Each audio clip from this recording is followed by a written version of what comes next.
Yes, ready, start. Mr. Vice Chairman, Sir, I rise to lend support to the resolution moved by my friend with full throated voice. It is very correct that the present legal system of India is not an effective instrument of social change, as it is not a very effective instrument of social change. Naturally, it cannot provide socio-economic justice to the weaker sections of people, to the underprivileged people who form the majority in India. Sir, we all know that the old order changes yielding place to new. Change is the only unchanging thing in this constantly changing universe. It is not a very happy thing that although we attained independence in 1947, till today we are guided by Anglo-Saxon jurisprudence. We all know that India is a socialist country and goal of socialism has also been embedded in our constitution. Can you achieve this socialistic goal through the present legal system? This is my question. I am sure none can give an affirmative answer. It is a very common complaint among the poor sections of the people of India, the downtrodden masses, the toiling masses, the people who cannot pay for costly litigation, that they are very sacred of going to the court. First, they are ignorant. Then they have no money. They are very poor. The court of law for them is a sort of jigsaw puzzle. Whenever they go to a court to fight out a case for the redressal of their grievances, they always have the psychological fear. What is that fear?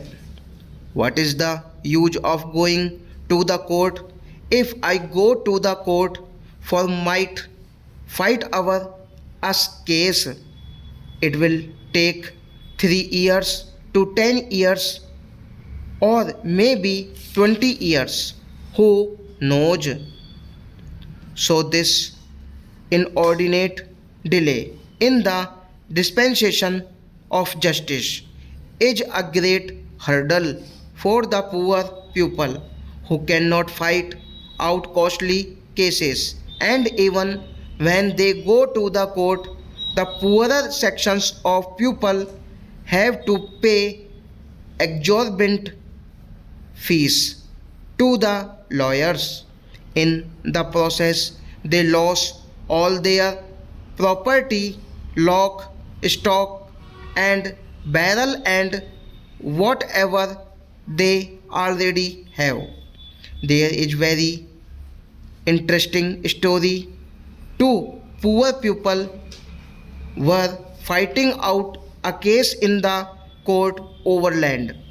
They had been paying fees to the lawyers for a long time. If a man gets justice after 20 years, what is the use of this?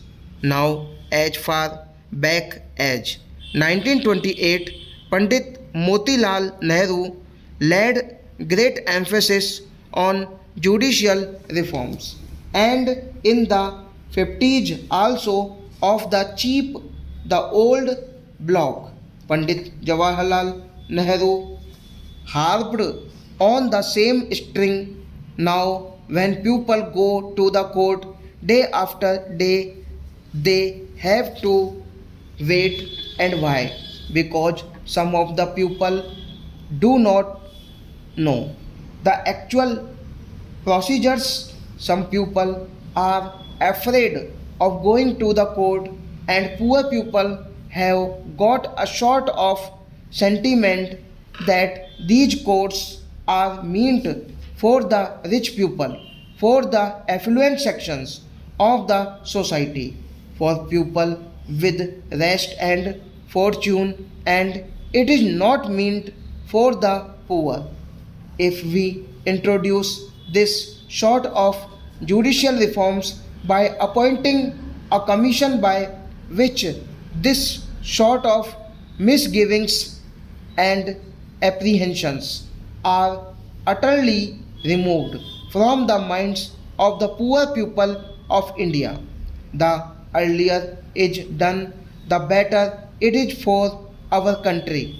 Now, when we speak in terms of separation of powers of the executive, the legislature, and the judiciary, all the pundits and all the scholars take part in this short discussion and debates, and all of them lay great emphasis on the separation of the judiciary from the other two. There is a great reason behind it. It is very important to know that the judiciary must be kept separate from the executive and the legislature. But the judiciary must be free, not in words but in reality. The judiciary has got to be free. Now, our beloved Prime Minister has introduced the one new program. There are many schemes under this program, and I have found that under this new program, lands have been distributed free to the landless people. But what happened the moment the regime came? All the landlords came, swooped on them, and took away the lands, and those poor people did not get any justice anywhere. So, if justice remains just on paper, if justice is not carried into the field to the poor people of our country, what the value of this justice? I don't find any meaning in it. So, justice has got to be made effective, substantial, and cheap, and its dispensation must be very, very fast. Now, I have gathered this knowledge that the National Law School of Bangalore has recommended that the law courts should be for 5 years. I do not understand the reason behind it. 5 years is a very long time, and most of the poor parents cannot afford to defray the educational expenses of their sons and daughters who will have to pursue their studies for 5 long years. Stop.